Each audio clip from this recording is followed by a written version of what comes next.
Hello students, welcome to my channel.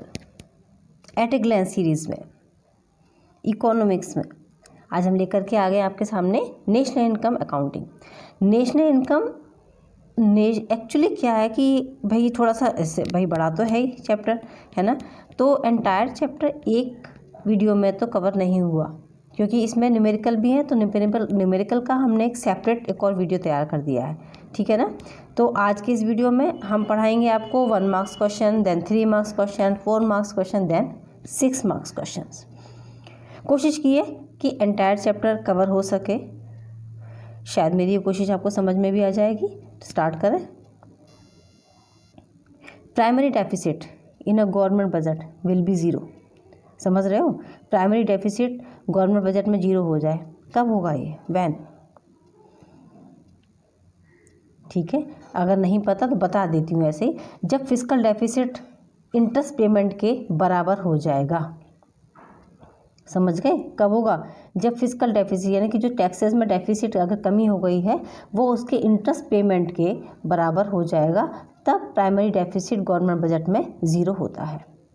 Okay, suppose in A hypothetical economy the income rises from 5,000 crore to 6,000 crore. As a result, the consumption expenditure rises from 4,000 to 4,600. तो marginal propensity to consume in such a case MPC बताना है, ठीक है ना। Country की जो income है वो कितनी हुई है? 5,000 से कितनी हुई है? 6,000, 1,000 रुपीज़ का। तो इस कंजप्शन एक्सपेंडिचर भी बढ़ेगा, वो 4,000 से कितना हो गया है? 4,600, यानी कि 600 करोड़ का बढ़ा है। तो हमको बताना है MPC plus MPS is equal to 0, ठीक है। कैलकुलेशन करेंगे, आंसर आएगा हमारा 0.6। Explain the meaning of non marketable activities. Non marketable activities कौन सी होती हैं? जो नॉन मार्केटेबल हों, ठीक है। नॉन मार्केट एक्टिविटी मतलब जो नॉन मार्केटेबल हों, ऐसी एक्टिविटी जो मतलब जो किससे रिलेटेड ना हो, जो मनी से रिलेटेड ना हो। सही। Nominal GDP is the same as, nominal GDP किसके बराबर होता है? सेम होता है जीडीपी एट करंट प्राइसेस के। समझ गए? Nominal GDP is the same as GNP at current price. GNP gross national product. An example of transfer payment. Transfer payment का एक एग्जाम्पल बताना है भाई। ट्रांसफ़र पेमेंट नहीं समझ में आया? ओल्ड एज पेंशन, ठीक है। ओल्ड एज पेंशन इस एग्जाम्पल किसका है? ट्रांसफ़र पेमेंट का। उसमें कोई काम नहीं होता, सिर्फ पेमेंट आ जाता है, तो उसे ट्रांसफ़र पेमेंट कहते हैं। अगर काम हो रहा होगा और काम के बदले में पैसे आ रहे होंगे तो फिर वो फैक्टर इनकम हो जाती है, और ऐसे ही आ रहा है तो फिर वो ट्रांसफ़र पेमेंट हो जाता है। Micro economics is different from macro economics as.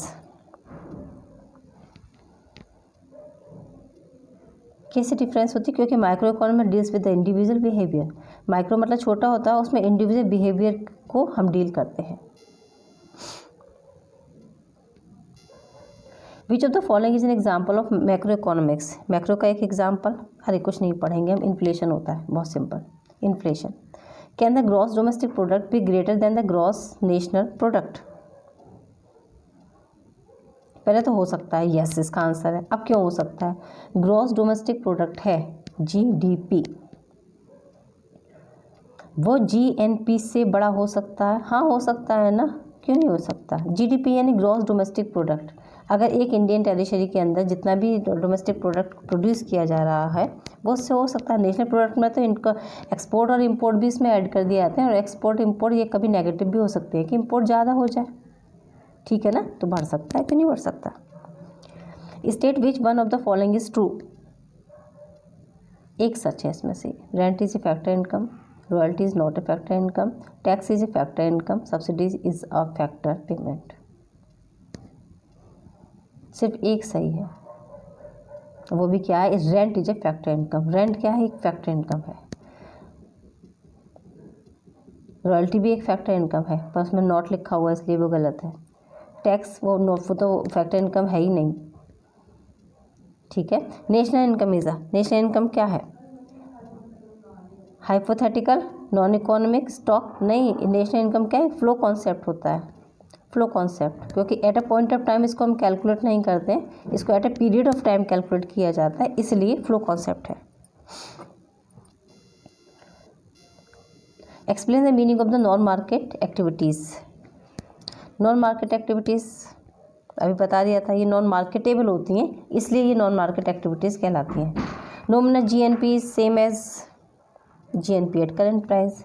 Real flow is the flow of, real flow goods and services दोनों का होता है, तो goods and services. Money flow, money flow किसका होता है? मनी फ्लो सिर्फ फैक्टर पेमेंट का ही होगा, ठीक है। रियल फ्लो में गुड्स एंड सर्विसेज दोनों आती हैं, लेकिन मनी फ्लो में सिर्फ फैक्टर पेमेंट्स ही आएंगे। इतना डिफरेंस इसमें क्लियर हो गया होगा। State which one of the following is true, इसमें से एक कोई भी एक चीज़ सच है। Bread is always a consumer good, नहीं भाई, नहीं हो सकती, किसी के लिए फाइनल भी होगी, किसी के लिए इंटरमीडिएट भी होगी। Gross domestic capital formation is always greater than the gross fixed capital formation, बिल्कुल गलत है। Capital formation is a flow, capital formation बिल्कुल ये फ्लो है, बना रहे हैं ना, फ्लो में है ना, with a period of time चलेगा, ये सही है। Which of the following is an example of macroeconomics, macroeconomics का example inflation. Micro economics is different from macro economics as individual behaviour. Intermediate goods are those, कौन सी goods होती हैं intermediate goods? जो resale की जाती है। इतना सा याद कर लोगे तो इंटरमीडिएट गुड्स कभी भी गलत नहीं करोगे। इंटरमीडिएट गुड्स वो गुड्स होती है जिनको रीसेल करेंगे, है ना। अगर वो चीज़ आपके लिए रीसेल के लिए, तो वो आपके लिए इंटरमीडिएट गुड्स हो गई, ठीक है। भले ही वो आपको दिख रही है कि फाइनल गुड है, लेकिन आप उसे वापस उसको सेल करोगे तो वो आपके लिए क्या हो गई? वो इंटरमीडिएट गुड्स हो गई, है ना। अब जैसे आप एक बेकरी की शॉप पे गए, वहाँ से आप बहुत सारे केक या बिस्किट्स खरीद लाए, है ना, और फिर आपने उसको रीसेल करने के लिए रखा, अपना खाने के लिए नहीं है, तो अभी तो आपके लिए इंटरमीडिएट गुड्स है ना, इसलिए ऐसे करके होता है ये। चलें आगे चलते हैं। Money flow is the flow of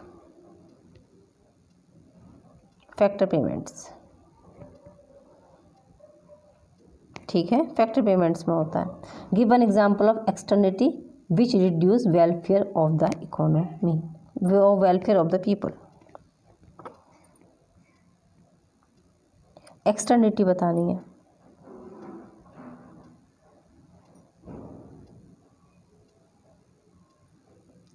अभी हम ये बताएंगे आपको कि एक्सटर्निटी मीन्स क्या होता है, वो ज़रूरी हो जाता है, क्योंकि नहीं पता चलेगा तो फिर कैसे आप लिख पाओगे उसको ना।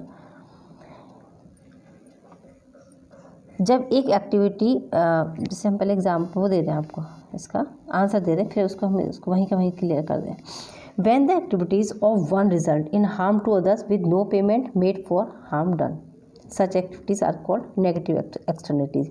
अभी हमने कोई काम किया और हमारे उस काम की वजह से किसी दूसरे को हार्म हो रहा है, ठीक है। जैसे इन्होंने एग्जाम्पल बहुत बढ़िया दिया, factories produce goods at the same time create water and air pollution. Factory में गुड्स तो बन रही हैं, है ना, हमारे अच्छे के लिए बन रही है, लेकिन उससे पोल्यूशन भी हो रहा है। Production of goods increase welfare but at the same time pollution reduce the welfare, right. ऐसे एक और एग्जांपल बताएं हम आपको, जैसे आपने एक बहुत ये तो जैसे नेगेटिव हो गया, नेगेटिव एक्सटर्निटी का एग्जांपल हो गया। इसमें हम पॉजिटिव एक्सटर्निटी का एग्जांपल भी दे सकते हैं। जैसे हमने अपने घर के बाहर एक गार्डन बना लिया, तो वो गार्डन हमारे लिए तो बेनिफिशियल है ही, प्लस हमारे जो नेबरिंग जितने भी नेबरहुड है उन लोगों के लिए भी अच्छा हो रहा है, तो वो पॉजिटिव उनको एनर्जी दे रहा है, पोल्यूशन फ्री कर रहा है हमारे एनवायरनमेंट को। तो एक्सटर्निटीज़ पॉजिटिव भी हो सकती है एज वेल एज नेगेटिव भी हो सकती हैं, ठीक है। इस टाइप की कोई भी एक्टिविटीज़ जिसे बिना किसी पेमेंट के दूसरे को बेनिफिशियल भी हो या फिर वो हार्मफुल हो, that is called externalities, right. What is nominal gross domestic product? तो nominal gross domestic product refers to the market value of the final good and services produce within domestic territory of a country during a financial year. एक साल के अंदर जितनी भी चीज़ें हमने produce की हैं उसकी मार्केट वैल्यू, उसे कहते हैं national gross domestic product, Indian territory के अंदर, राइट। इसको GDP एट करंट प्राइस भी कहते हैं, ये जरूर याद कर लेना। What is meant by the real gross domestic product? तो real gross domestic product refers to the market value of the final goods and services produce within the domestic territory of a country during a financial year as estimated using the base year price. समझ गए। और इसको it is called GDP at constant price, इतना अंतर है दोनों में। उसमें उसे कहते हैं GDP eight current price, nominal gross domestic product, और रियल ग्रॉस डोमेस्टिक प्रोडक्ट इसे कहते हैं जीडीपी एट कांस्टेंट प्राइस। समझ गए। डिफाइन डोमेस्टिक प्रोडक्ट बहुत सिंपल है, जो डोमेस्टिक टेरिटरी के अंदर एक साल के अंदर जितना भी प्रोडक्शन किया जाता है डोमेस्टिक प्रोडक्ट होते हैं। ट्रांसफ़र पेमेंट कौन से होते हैं? Transfer payment are those unilateral payments होते हैं, एक तरफा। यूनिलेटर मतलब एक साइड से, वन साइडेड होते हैं ये, ठीक है, उसे कहते हैं। अच्छा, डिफाइन ट्रेड सरप्लस या फिर ट्रेड डेफिसिट। एक्सपोर्ट ज़्यादा हो जाए सरप्लस हो गया, एक्सपोर्ट कम हो जाए इंपोर्ट ज़्यादा हो जाए डेफिसिट हो गया। समझ गए। रियल फ्लो क्या होता है? रियल फ्लो वो फ्लो होता है जो services and goods between a different sector of an economy, for instant, उसे रियल फ्लो कहते हैं। गुड्स एंड सर्विसेज का फ्लो किसी भी इकोनॉमी के अंदर। Okay, what must be added to the domestic factor income to avail national income. Domestic factor income में हम किस को ऐड करेंगे? तो net factor income from abroad को ऐड कर दो तो आपकी नेशनल इनकम कैलकुलेट हो जाएगी। मैंने यही लिखा हुआ है शॉर्ट में, आपको आंसर दिए हुए हैं इसके। यहाँ इतने क्वेश्चंस दे दिए हैं कि आपको इस चैप्टर को पढ़ने की ज़रूरत ही नहीं है। ये क्वेश्चन आंसर याद कर लें सारे, और 100% और ना आ जाए तो बात करना।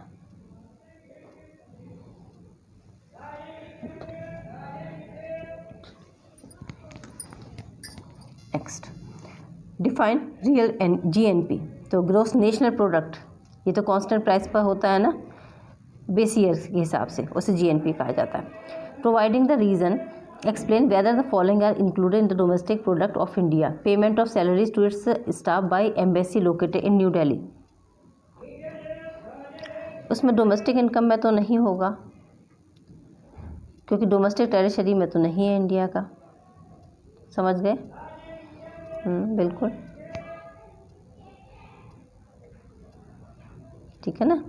एम्बेसी है ना, payment of salaries to its staff by an embassy located in New Delhi will not be the involve in the domestic income of India as it is not part the domestic territory of India. नहीं होगा।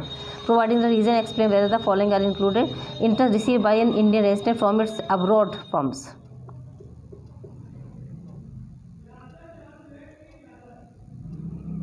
ये भी नहीं होगा, बिल्कुल नहीं हो सकता ना। Factor income from abroad, abroad से इनकम आ रही है। What is national disposable income? तो डिस्पोजल का मतलब ही होता है कि स्पेंडिंग पर्पस से जो की जाती है, तो उसे हम डिस्पोजल इनकम कहते हैं। What do you mean by the gross investment? Gross investment मतलब क्या होगा? सारी सब चीज़। Gross investment is equal to होता है expenditure on purchase of fixed assets, ठीक है ना, plus expenditure on inventory stock. हम उन दोनों को ऐड कर दें, मतलब नेट इन्वेस्टमेंट प्लस डेप्रिसिएशन, उसे कहते हैं ग्रॉस इन्वेस्टमेंट। हमने शॉर्ट में दे रखा है, देखो स्क्रीनशॉट ले सकते हैं आप इसके बहुत आराम से। ग्रॉस इन्वेस्टमेंट कहेंगे हम इसको। नेट इन्वेस्टमेंट, उसमें डेप्रिसिएशन ऐड कर दो, ग्रॉस इन्वेस्टमेंट हो गया। Define domestic territory of a country. Domestic territory मतलब एक इंडियन जैसे बाउंड्री लाइन हो जाती है, उसके अंदर जो भी काम किए जाते हैं उसे डोमेस्टिक टेरिटरी कहा जाता है। Economic activity which generate domestic income, ठीक है। According to UN, domestic territory और economic territory is the geographically territory administered by the government with person, goods and capital circulate freely, है ना। जैसे इंडिया की बाउंड्री लाइन है, हम उसके अंदर फ्री होकर के घूम फिर सकते हैं, लेकिन उसके बाहर जाने के लिए हमको वीज़ा, पासपोर्ट, इन सबकी चीज़ों की जरूरत पड़ती है।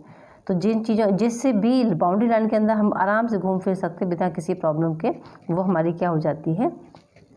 टेरिटरी हो जाती है, डोमेस्टिक टेरिटरी कहते हैं उसको।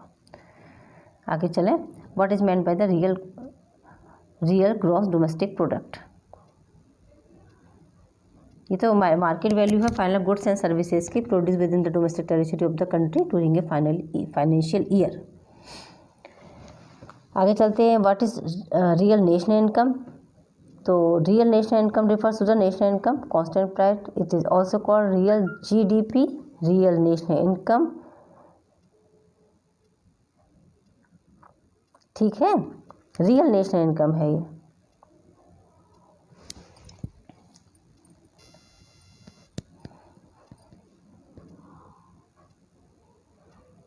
Real GDP, real national income.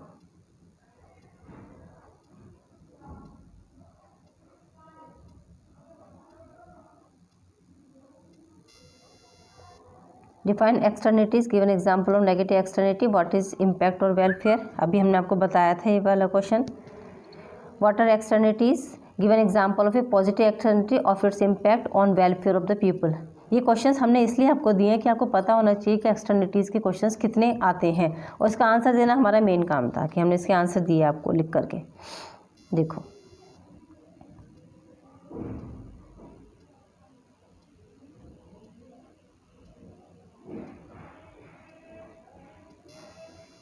explain how non-monetary exchange are a limitation of taking domestic product is an index of welfare। बढ़िया क्वेश्चन दे रखा है ये, बहुत अच्छा। नॉन मॉनेटरी एक्सचेंज मतलब जो पेमेंट जिनका पैसों में भी नहीं हुआ, ये इनफॉर्मल सेक्टर में किया जाता है काम। इसको उसमें नहीं लेते हम जब जीडीपी को हम कैलकुलेट करते हैं, क्योंकि मनी तो इसमें यूज़ हुआ ही नहीं है, इसलिए नहीं लेते हैं, है ना। जैसे सर्विस है हाउसवाइफ की, किचन में कुछ हम गार्डनिंग कर रहे हैं इसमें, तो इसका मतलब क्या है कि हम जीडीपी को यहाँ पर अंडर एस्टिमेट करते हैं। जीडीपी सिर्फ उन चीज़ों को कैलकुलेट करता है जो मनी में होते हैं, तो बिना मनी वाली चीज़ों को, बिना मनी वाली एक्टिविटीज़ को यहाँ पर शामिल नहीं किया जाता। ये लिमिटेशन है ग्रॉस डोमेस्टिक प्रोडक्ट यानी कि जीडीपी को कैलकुलेट करने की, कि यहाँ पर नॉन मॉनेटरी ट्रांजैक्शंस को रिकॉर्ड नहीं किया जाता है। ठीक है। Calculate gross national disposable income from the following data. Data पढ़ लो। कंजप्शन ऑफ फिक्स कैपिटल, उसमें इनडायरेक्ट टैक्सेस ऐड कर देना, factor income to abroad less कर देना,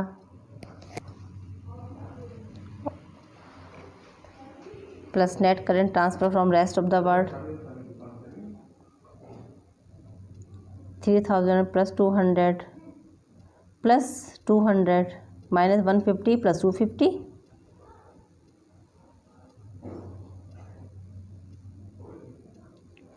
GNDI आ जाएगा आपका। देखो बता दे रहे, हम करे जा रहे हैं सॉल्व। स्क्रीनशॉट लेते जाओ। इसका भी नेट है, हमको डिस्पोजेबल इनकम एक और निकालना है। Gross domestic product at market price GDP MP,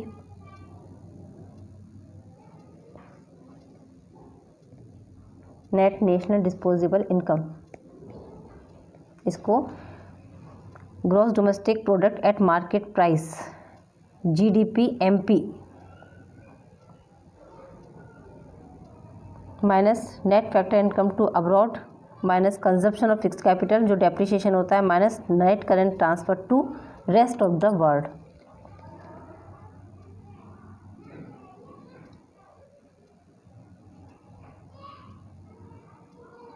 $2000 minus 60 minus 200 minus, और माइनस का ही 200 हो रहा है क्योंकि net current transfer to rest of the world add हो जाएगा 1940। आंसर आपका। Explain how distribution of domestic product is a limitation of taking gross domestic product as an index of welfare. Distribution of gross domestic product,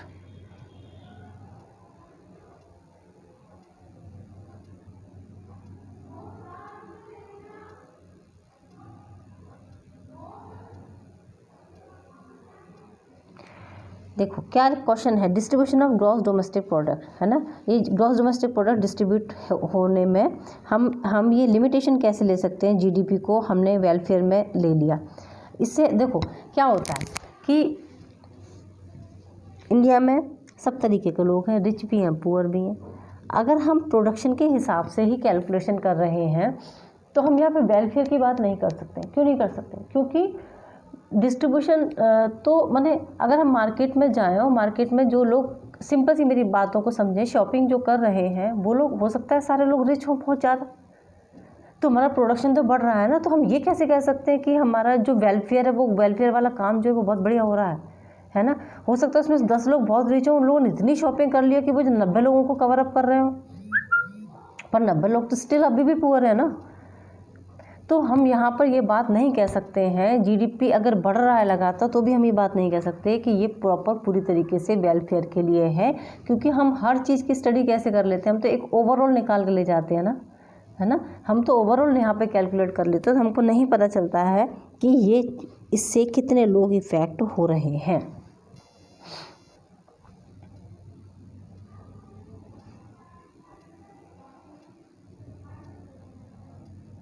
ठीक, चलो आगे चलते हैं। How can externalities be a limitation of using gross domestic product as a index of welfare?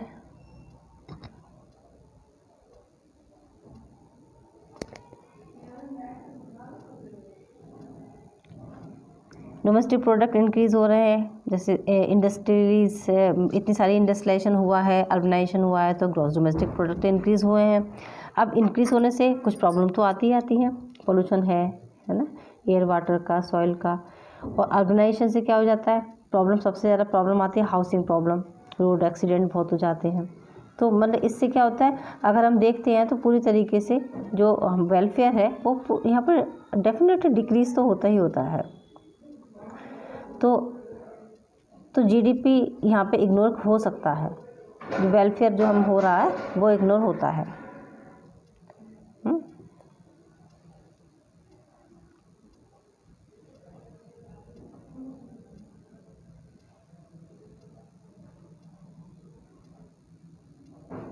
Give the meaning of factor income to abroad and factor income from abroad.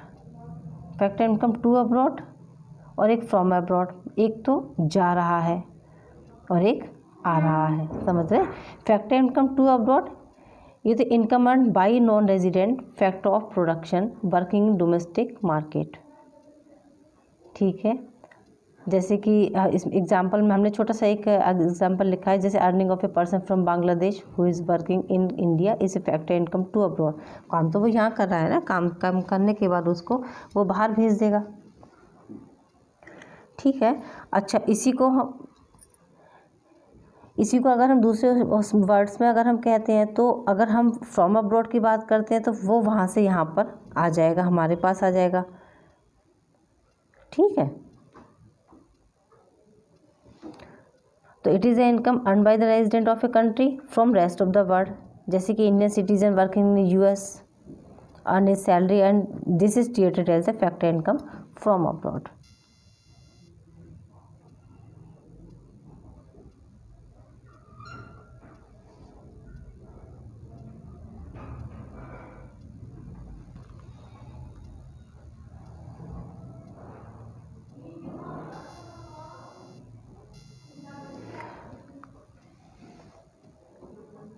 Distinguish between domestic product and national product. How can domestic product be more than the national product?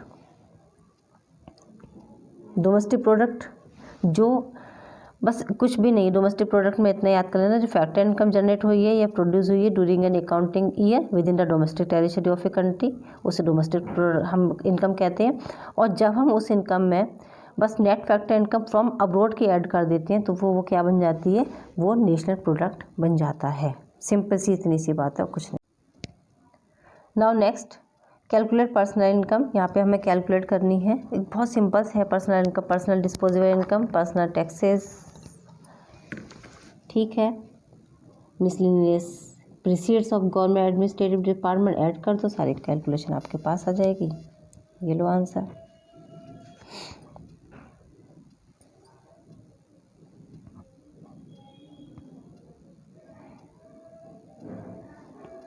Next चलें, ये भी personal income है और ये private income हमको calculate करनी है दूसरे वाले में। Personal income, personal disposable income, personal tax, miscellaneous receipts, government administrative सब ऐड करेंगे।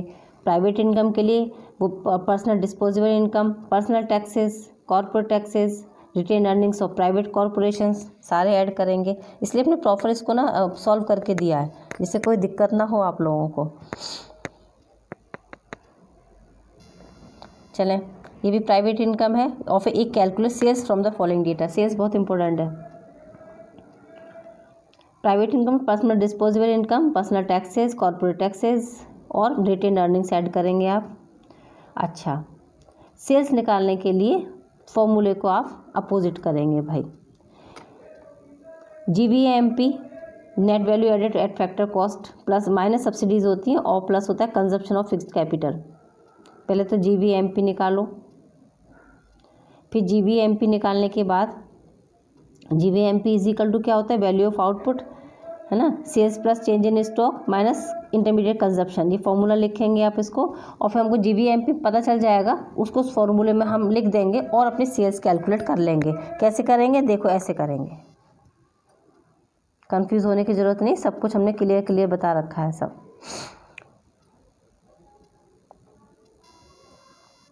कैलकुलेट, इसमें भी सेल्स कैलकुलेट करनी सेम जैसे अभी बताया था वैसे ही सेल्स इसमें कैलकुलेट होगी। GVAMP पहले कैलकुलेट करेंगे और GVAMP से हमारी सेल कैलकुलेट हो जाएगी। इसमें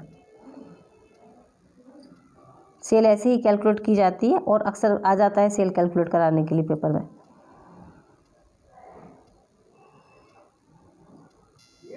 देखो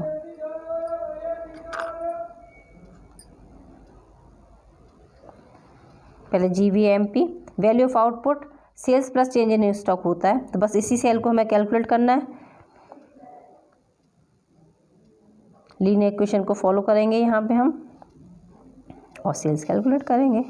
यहाँ पर gross value added at factor cost, ठीक है, ये हमें कैलकुलेट करना है। सबसे पहले अपनी सेल्स, क्योंकि 1000 यूनिट्स है, मल्टीप्लाई बाई 30,000 करोड़ हो गए। Value of output sale plus change in stock, change in stock पता ही होता है, क्लोजिंग माइनस ओपनिंग कर देते हैं।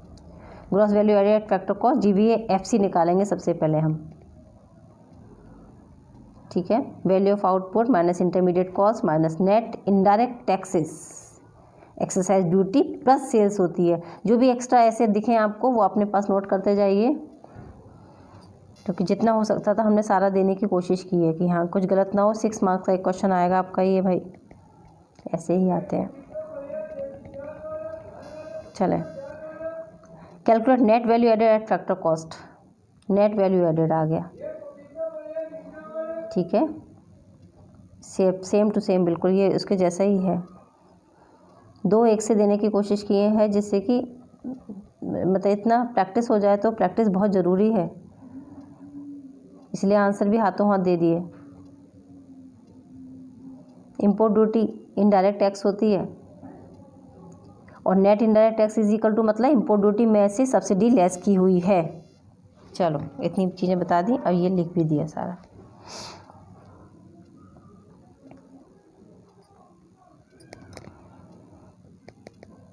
पूरा हमने उसमें नहीं बताएंगे क्योंकि फिर बहुत देर लगेगी, और ये दिख रहा है अच्छे से हो जाएगा। Net value added market price, फिर मार्केट प्राइस पर निकालना, सेम बिल्कुल उसके जैसा ही है। लास्ट में GVAMP में से डेप्रिसिएशन लेस कर दोगे, आ जाएगा निकल के NVAMP। ग्रॉस में से डेप्रिसिएशन लेस कर दो, नेट बन जाता है, समझ गए। ग्रॉस में से डेप्रिसिएशन लेस कर दोगे तो हमारा क्या बन जाएगा, नेट बन जाएगा।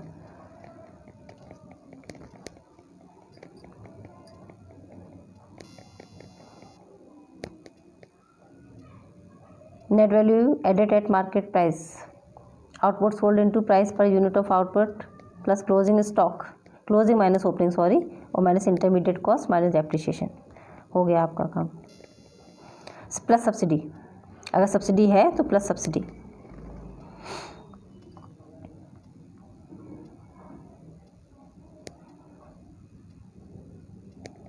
बहुत क्वेश्चंस हैं, इतने कर लोगे तो कोई दिक्कत नहीं आएगी। चलते हैं 22।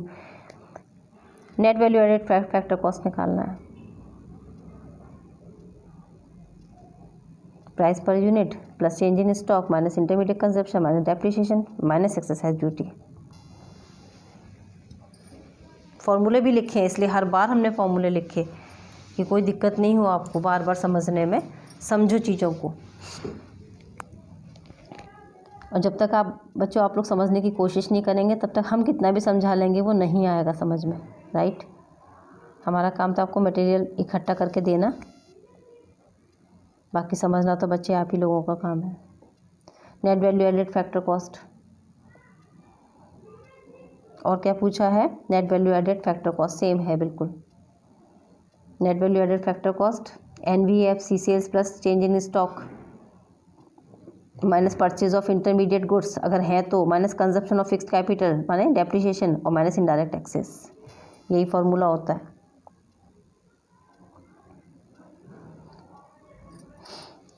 स्क्रीनशॉट ले लो, बाद में सॉल्व करते रहना। 26 आ जाते हैं। वैल्यू ऑफ आउटपुट निकालना से, वैल्यू ऑफ आउटपुट मतलब net value added at factor cost plus depreciation plus excise duty, excise duty minus subsidy, net चलता है, प्लस इंटरमीडिएट कंजप्शन। देखो रूल्स में कोई चेंजेस नहीं होंगे, जो है वही रहेंगे हमेशा।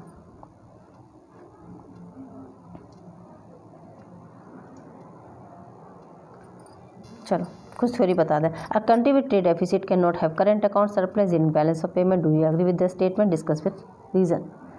ट्रेड डेफिसिट होता कब है पता है कुछ?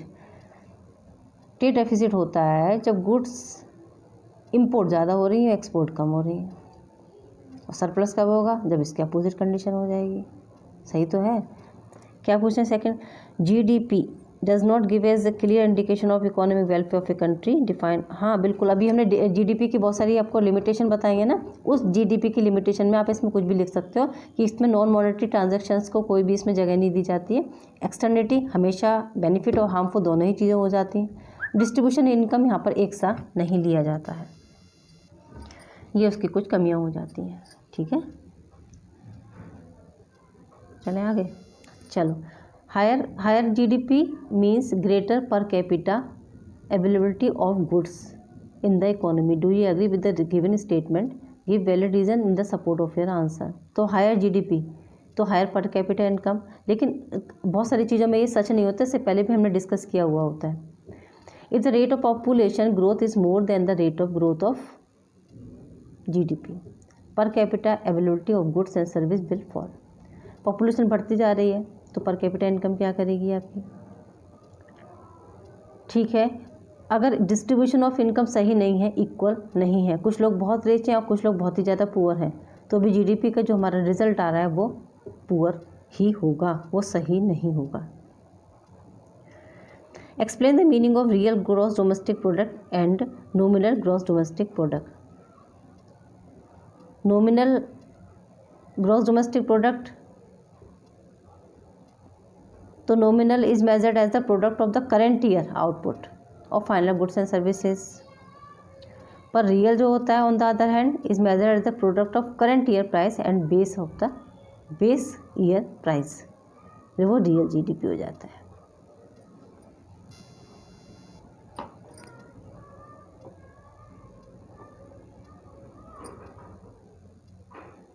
ठीक है, your answers. Now next, define the problem of double counting in the consumption of national income. State any two approach to conduct the problem of. बहुत इंपॉर्टेंट क्वेश्चन। डबल काउंटिंग क्या होती है?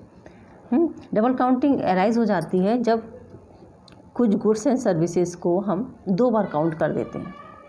दो बार काउंट कैसे कर देते हैं? तो हम क्या करेंगे इसके लिए? Deduct the intermediate consumption the value of output. इसीलिए इंटरमीडिएट कंजप्शन को हमेशा वैल्यू ऑफ आउटपुट में से लेस कर दिया जाता है। ठीक है ना, सिर्फ फाइनल प्रोडक्ट में उस गुड्स की वैल्यू को लिया जाता है, हम उसको बार बार काउंट नहीं कर सकते। State whether the following statement are true और false. Taxation is an effective tool to reduce the inequalities of income. सही है, टैक्सेस लगा दो भाई, तो जिनकी इनकम ज़्यादा होगी वो ज़्यादा टैक्स दें। Revenue deficit increase when government fail to recover loan forwarded to the different nation. भाई ये तो गलत बात है। Recovery of loan is a capital receipt होता है, तो ये रिवेन्यू रिसीट को इफेक्ट नहीं कर सकता है। रिवेन्यू डेफिसिट है ना, और जो हम टैक्सेस गवर्नमेंट हमसे लेती है वो उनकी होती है कैपिटल रिसीट। ठीक है, तो ये रिवेन्यू डेफिसिट रिवेन्यू से ही राइट ऑफ होगा और कैपिटल से ही राइट ऑफ होगा। आंसर्स आपके।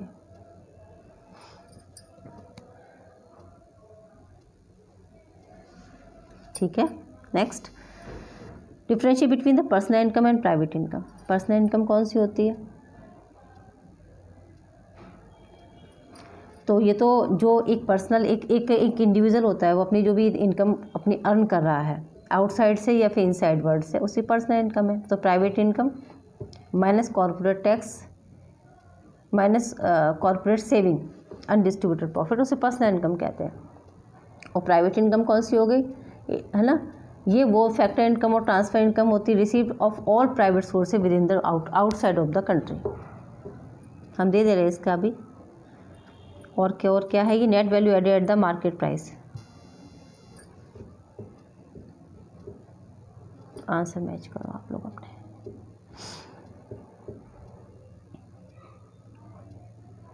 तो छोटा सा वैल्यू ऑफ आउटपुट है, gross value added at MP, और नेट फिर ग्रॉस को हम नेट बना देंगे डेप्रिसिएशन लेस करने के बाद। तो आगे फाइनल आंसर और क्या कुछ नहीं है। Nominal income and private income from the following data, हम इसमें निकालनी है हमको नॉमिनल यानी कि नेशनल इनकम, और हमारे निकालनी है अपनी इसमें प्राइवेट इनकम। ठीक है, तो नेशनल इनकम कैलकुलेट होगी जब 730 में से हम क्या लेस कर देंगे, net domestic product at factor cost accruing to government plus transfer payment plus national debt interest.